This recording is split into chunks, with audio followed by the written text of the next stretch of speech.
Ya, Assalamualaikum warahmatullahi wabarakatuh, teman-teman Masmuk Podcast dimanapun berada. Semoga kita selalu dalam keadaan sehat walafiat.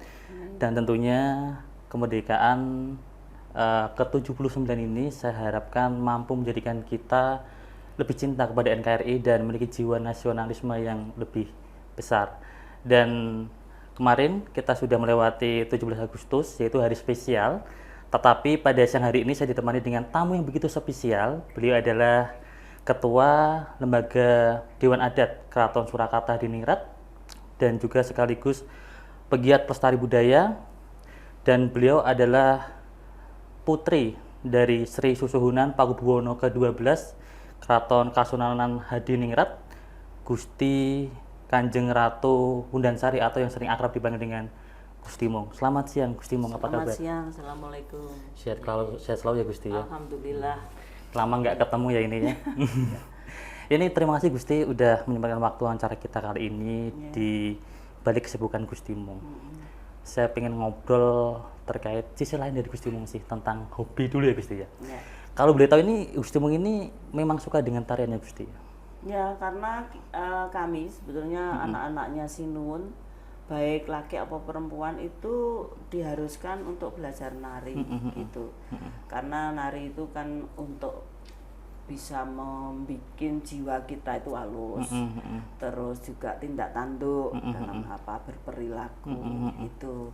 Karena juga di dalam tari itu diiringi dengan sebuah gending itu ada syair yang dilantungkan itu kebanyakan adalah pitutur. Saya kebetulan juga senang menari dan juga senang sastra gitu, yang mana piulang yang disampaikan oleh yang di dalam syair sindenan itu betul-betul saya dalami. Jadi saya dalam menjalankan hobi saya itu juga akhirnya membuat saya harus menuju kepada pendalaman tentang sastra. Gitu. Sejak kapan nih Gusti Mong suka dengan tarian ini Gusti? Kami diharuskan sejak masih TK itu sudah mulai nari. Ya walaupun tari-tari yang untuk anak kecil, tapi untuk ikut tari Bedoyo Srimpi itu kan di dalam keraton ada pembelajaran itu setiap hari Rabu dan Sabtu.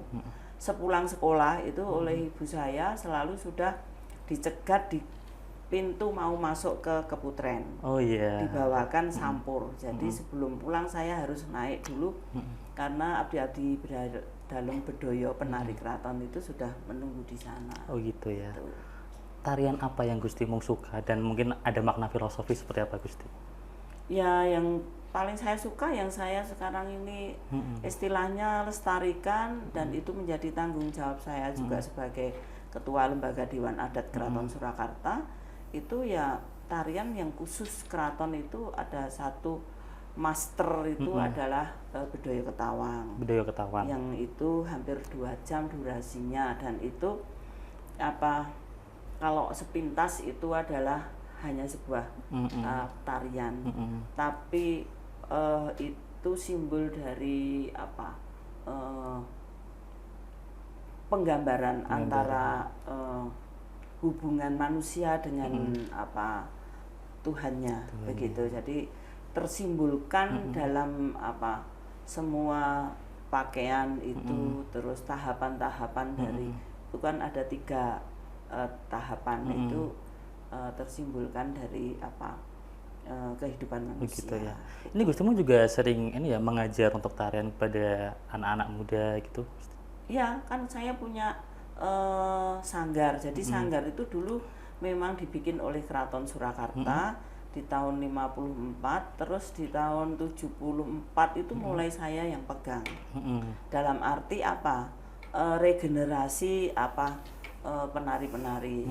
Di sanggar itu tahun 92 itu saya membentuk Yayasan Pawiatan Kebudayaan Keraton.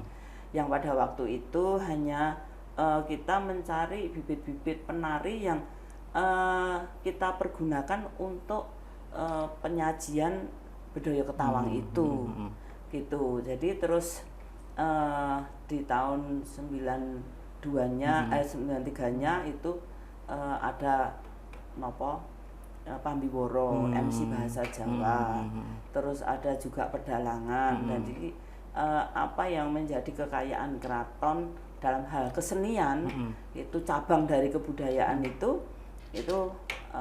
menjadi tanggung jawab saya, walaupun pada waktu itu waktu masih bapak saya tidak pernah menjabat apapun di dalam keraton, tapi karena saya senang menari, jadi saya mendalami di situ tari itu, dan saya di pawiyatannya yang didirikan tahun 54 itu, terus mulai 74 itu saya terus bergelut di situ untuk menyajikan atau mempersiapkan penari-penari keraton terutama perempuan.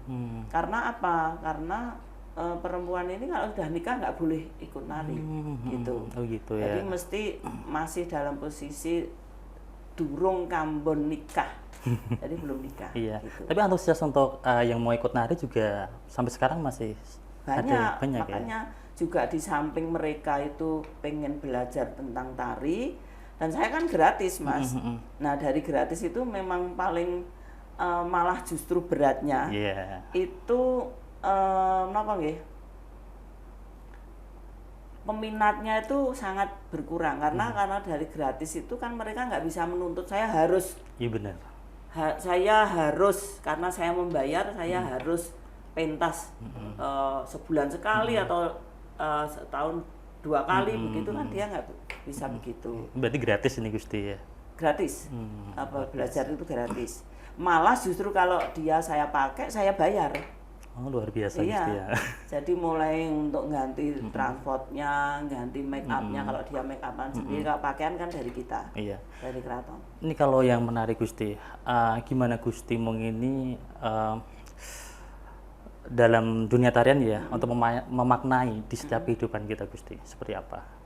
Ya sebetulnya seperti yang saya sampaikan tadi, bahwa dengan menari dan mendalami baik itu mengikuti irama, jadi rasanya itu dipakai, itu akan menghaluskan budi pekerti kita, tingkah laku kita, etika kita dalam berinteraksi gitu.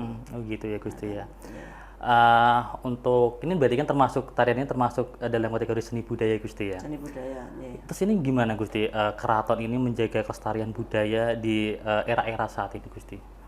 Nah itu kan kami itu membuat satu sanggar yang diwadahi dalam Yayasan Pawiyatan Kebudayaan Keraton sejak tahun 92. Itu karena keinginan masyarakat yang ingin belajar tentang baik itu tari ataupun kebudayaan, mengetahui tentang kebudayaan Jawa itu secara utuh. Nah di situ saya bikin sanggar yang diwadahi Yayasan Pawiyatan itu, yang pasti kalau dia belajar kan mengeluarkan sertifikat. Jadi mereka itu sekarang kan bisa untuk kredit poinnya dia di mana gitu. Jadi pernah belajar di keraton, pernah ada sertifikatnya gitu. Berarti memang di keraton ini banyak event kegiatan Gusti yang diselenggarakan dari pihak keraton sendiri selama ini. Kalau untuk tari itu ya ini nanti mau ada sekaten, itu saya memberi undangan kepada sanggar-sanggar tari yang ada di Karesidenan Surakarta yang mau mengisi di Setihinggil. Itu mulai tanggal 9 sampai tanggal 15 September. Oh gitu. Itu setiap malam. Jadi di sana ada gamelan sekaten, di Setihinggil ada pertunjukan tari. Itu yang dilakukan oleh sanggar-sanggar yang kami undang. Gitu, dan kami undang ya untuk makan dan untuk sedikit untuk mengganti transportasi kami beri. Gitu ya. Kemarin Gustimu juga ini ya banyak agenda kegiatan ya, event-event budaya diundang ya, juga. Kebetulan kemarin tanggal 8 Jakarta itu tanggal berapa ya kemarin tuh? Itu kan saya diminta untuk jadi nggak semakin ya semacam juri, tapi itu hanya memberi masukan dari grup-grup tari yang di Jakarta. Jadi saya tuh sangat sangat senang sekali. Karena apa? Karena di Jakarta yang sudah istilahnya udah binar-binar, tapi masih ada orang-orang yang peduli dengan tari-tari tradisional. Gitu ya. Jadi ada festival Bedayan. Itu Bedayan itu kan memang tari putri yang berkelompok, terutama bisa 9 penari itu yang saya saya dengan Mas Sulistyo Sukmadi, terus ada Mas Wahyu dan ada Maruti, dan dari isi Heni itu dari Jogja. Itu dianggaplah pakar-pakar tari gitu, tari Jawa. Ini untuk menjadi pengamat tari itu, memberi masukan setiap penampilan dari itu. Jadi saya juga sangat berharap di kota manapun yang, karena masyarakat Jawa itu kan tersebar di Indonesia itu hampir 170 juta yang adalah bangsa Jawa. Gitu ya Gusti ya. Sempat ada kendala nggak Gusti ketika dalam memberikan, mensosialisasikan ini, melestarikan budaya ini dari pihak keraton sendiri di era-era saat ini? Pasti ada, tapi kalau kemauan itu lebih besar daripada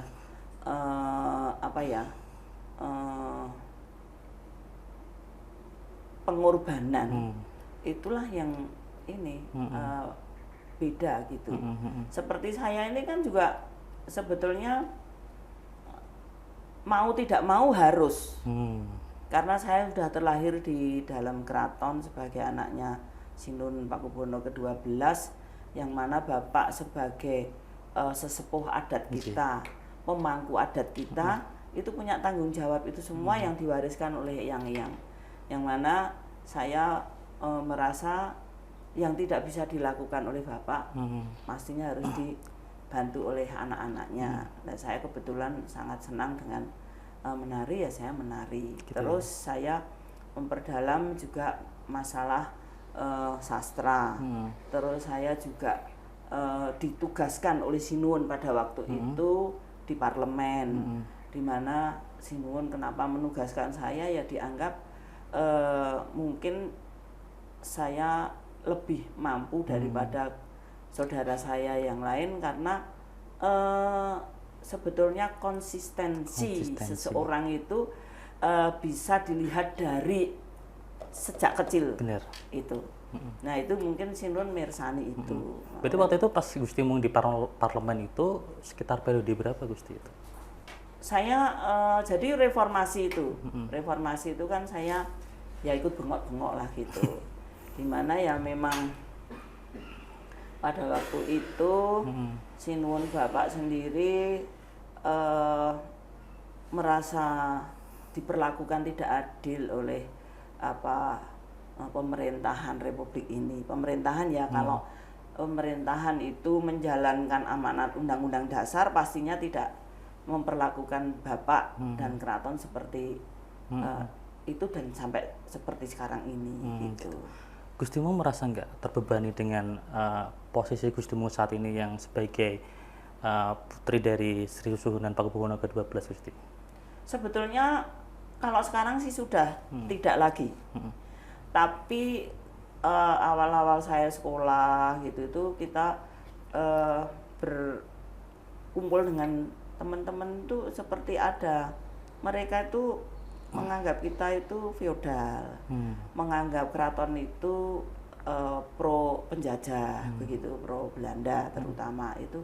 Nah, ini yang tidak enak, bahkan sampai pada posisi saya di parlemen kemarin tahun 2012-an itu saya di Komisi 2, saya dituding-tuding pendemo yang di Jogja pada waktu itu mau mengundangkan daerah istimewa Yogyakarta. Itu saya datengin mereka demo teriak-teriak di bawah bis itu, saya datang kan dia nuding-nuding Solo Pro Londo lah, tak datangi. Buktikan sekarang Solo Pro Londo mana satu aja kayak gitu kan. mereka kelekep gitu. Nah ini kan pasti ada yang kongkonan gitu loh, itu di kompleks parkiran Kepatihan, kantor gubernur itu. Nah ini yang itu membuat saya terus, ini kok tidak adil banget sih pemerintah ini terhadap keraton gitu. Sementara kan kalau kita lihat sejarah konstitusi kita, bagaimana berdirinya republik ini, itu kan sudah jelas, banyak saya bicara dengan media, urut-urutannya seperti apa. Ini yang harus dipahami banget oleh seorang pejabat, baik itu eksekutif maupun legislatif dan yudikatif itu. Karena sepertinya mereka sama sekali tidak tahu dasar-dasar kenapa negara ini berbentuk republik, terus terdiri dari apa. Sementara di pasal 18 kan jelas bahwa negara mengakui dan menghormati kesatuan masyarakat hukum adat dengan pemerintahan asli sebelum republik, itu di situ ada. Gitu. Jadi ceritanya sepintas Gusti waktu itu perjuangan Keraton Kasunanan Surakarta dalam pembentukan republik ini seperti apa Gusti waktu itu? Ya, untuk BPUPK itu jelas-jelas yang berinisiatif banget itu adalah Keraton Surakarta. Pertama kali? Ya, BPUPK belum jadi tambah jadi PPKI ya, itu di bulan Maret 45 itu. Di sana seluruh pejabat keraton yang pernah disekolahkan oleh Sinuwun Pakubono ke-10 itu di sana semua. Jadi ahli hukum, kedokteran, rajiman itu, Wongsonegoro itu semua kan ada di situ. Terus Profesor yang terakhir itu dia Supomo itu ya, itu kan di sana semua. Jadi waktu itu sudah dirembuk, kebetulan saya punya risalah BPUPK itu, karena waktu saya di Komisi 2 di periode kedua saya di DPR itu kan saya juga ke Mahkamah Konstitusi untuk menyampaikan, menagih bahwa Surakarta itu juga punya hak untuk jadi istimewa setingkat provinsi gitu. Dan itu saya juga sudah muter dengan pakar hukum ke DPR untuk memberitahu, karena ini tidak bisa inisiatif DPR. Ini yang punya tugas kewajiban untuk mengembalikan daerah istimewa itu adalah pemerintah. Gitu. Yang menjalankan pemerintahan di Republik Indonesia. Pastinya pemerintahan ini kan harus mentaati amanat konstitusi Undang-Undang Dasar itu. Tapi mohon maaf Gusti, ini kan di Kasunanan Surakarta sama di Kasultanan Jogja ini kan ada perbedaan. Kenapa waktu itu kok Kasunanan sendiri nggak bisa seperti Kasultanan Gusti waktu pertama kali? Berarti yang memegang sistem pemerintahan gitu. Jadi ada sekelompok masyarakat yang menolak suap raja. Itu terutama kuat ada di Surakarta. Dan itu berlanjut sampai setelah dibentuknya republik, terus Surakarta sudah mendapatkan keistimewaannya, berjalan 9 bulan terus terjadi gegeran, negara mau bubar lagi, sehingga Insinyur Soekarno mengutus Syahrir untuk berembuk dengan Surakarta dan pastinya Jogja yang sudah jadi bagian dari NKRI, karena di Undang-Undang Dasar yang ditetapkan di tanggal 18 Agustus 1945 itu bahwa wilayah Indonesia itu terdiri dari 8 provinsi dan 2 daerah istimewa gitu.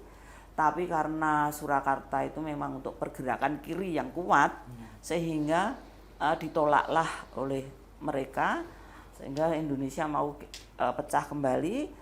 Syahrir datang diutus untuk berembuk, akhirnya 2 daerah istimewa itu diambil alih, jangan ngomong dibekukan, diambil alih oleh pemerintah pusat. Keluarlah PP 16/SD. SD itu adalah sangat darurat. keluarnya PP itu karena keadaan sudah darurat sekali gitu. Jadi di dentum kedua berbunyi kalau keadaan sudah pulih akan dikembalikan dengan undang-undang. Nah itu makanya Jogja walaupun ada pemerintahannya, ada gubernurnya, tapi keistimewaannya kan belum. Nah baru diundangkan kemarin itu waktu saya di Komisi 2 itu. Bahkan itu juga 2 tahun tuh muter-muter karena rekan-rekan itu nggak tahu dasar hukumnya seperti apa. Kalau hanya Sultan itu sudah gubernur, Sultan ke-9 ya, itu istilahnya udune itu apa? Itu banyak. Terus juga pemerintahnya sudah terbentuk, itu tidak konstitusional gitu. Akhirnya kan saya bicara dengan almarhum Pak Mulyono itu ketua balik kita, kebetulan satu partai dengan saya. Pak ini kalau rekan-rekan itu yang dipakai dasar itu malah mundur ditarik ke perjanjian Giyanti, ya nggak ada urusannya itu gitu. Bahkan sekarang saya juga buka perjanjian Giyanti ternyata seperti itu. Jadi Jogja itu hanya diberi Siti Gaduhan, Kaparingan Siti Lungguh.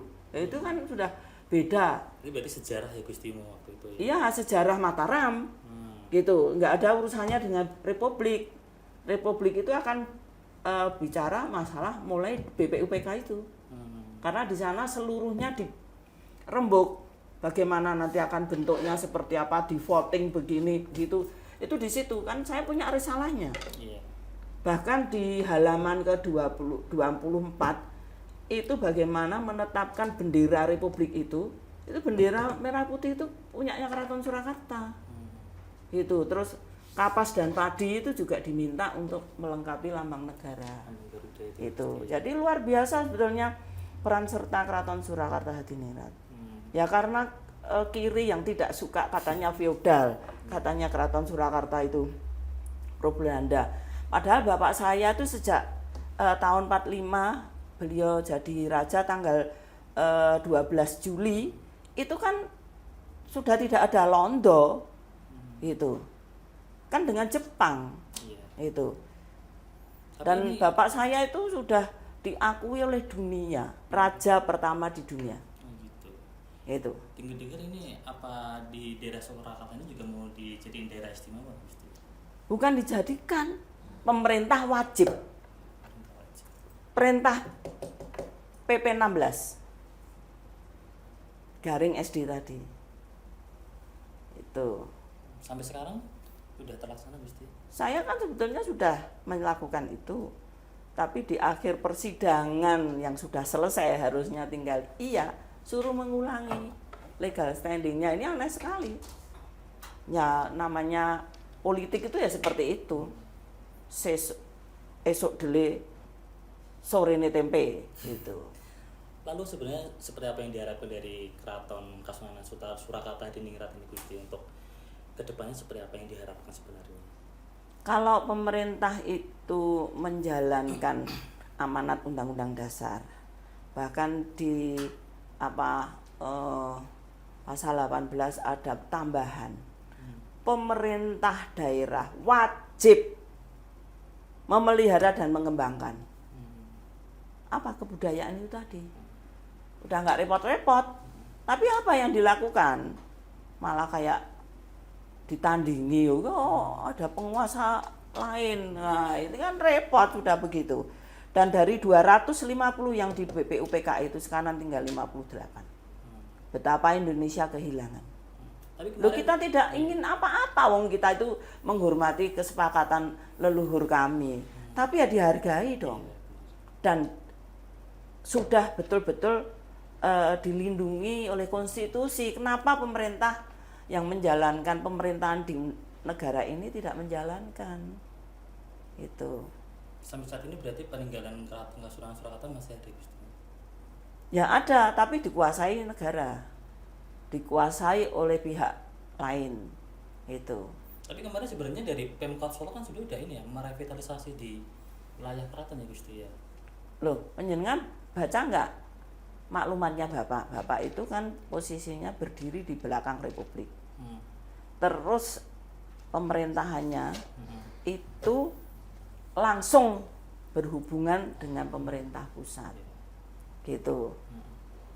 Nah, itu diterjemahkan seperti apa, gitu. Kalau tadi merujuk daripada pemerintah daerah wajib melestarikan dan mengembangkan, itulah bentuk daripada kewajiban amanat undang-undang. Begitulah. Ini kalau pejabat-pejabat kita orang ngerti, orang bisa membaca dan mengeterapkan undang-undang pun sakarepe dhewe. Tapi ini tetap keraton memberikan mengayomi Gusti untuk para pemimpin-pemimpin juga ya. Iya. Contoh mengayomi sama mereka. Iya, mereka memberi penghargaan. Nah, keraton itu baik itu mulai Gus Dur, Amin Rais waktu reformasi ya. Sebelumnya pun juga dengan pemerintahan yang lalu juga ini Pak Harto, Pak Karno itu juga direngkuh gitu. Tapi ya dalam posisi Sinun itu sebetulnya Sinun Bapak 12 itu selalu bisi iki piye iki nasibe kraton kok mbok ngenekke kowe kudune ngene kan begitu. Jadi untuk masalah daerah istimewa itu pun Sinuwun Bapak itu sudah beberapa kali istilahnya mengingatkan kepada pemerintahan Indonesia. Tapi untuk saat ini keraton juga udah mulai bagus ya Gusti, ada pengembangan terus. Ya sudah ada revitalisasi bertahap. Memang semua dengan dengan kemauan bersama. Terus juga keraton itu selalu dituduh katanya anti pemerintah, enggak. Itu wong bapak saya sudah jelas menggabungkan wilayah kerajaannya di dalam pernyataan di dalam konferensi meja bunda. Betul, saya sebagai raja di Keraton Surakarta Hadiningrat, saya menggabungkan wilayah kerajaan saya. Itu dengan begitu kan sebetulnya juga pemerintah itu mau apa-apa ya keraton harusnya dilibatkan. Hancurnya lagi setelah utusan daerah itu hilang, karena sekarang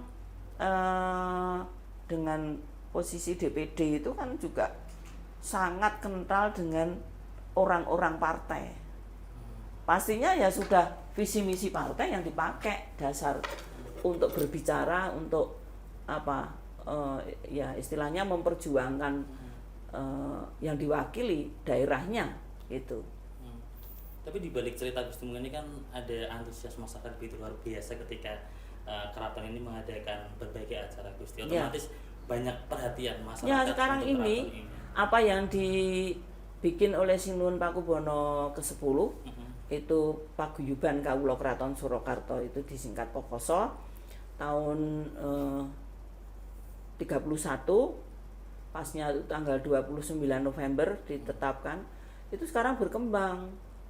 Jadi mereka ini bertugas untuk melestarikan kebudayaan Jawa yang bersumber dari Keraton Surakarta untuk membantu pemerintahan daerahnya dalam hal pelestarian kebudayaan.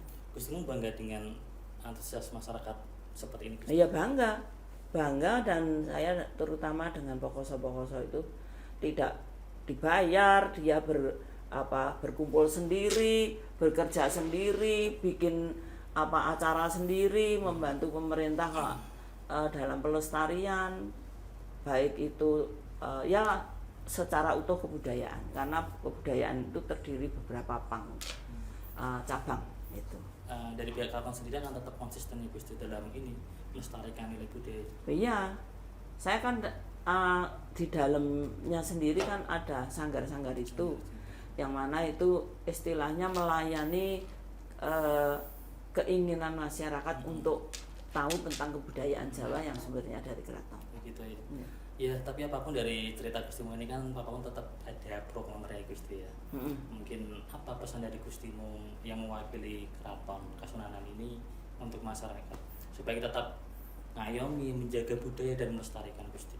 Ya pasti, karena keraton itu dulu adalah sebuah pemerintahan.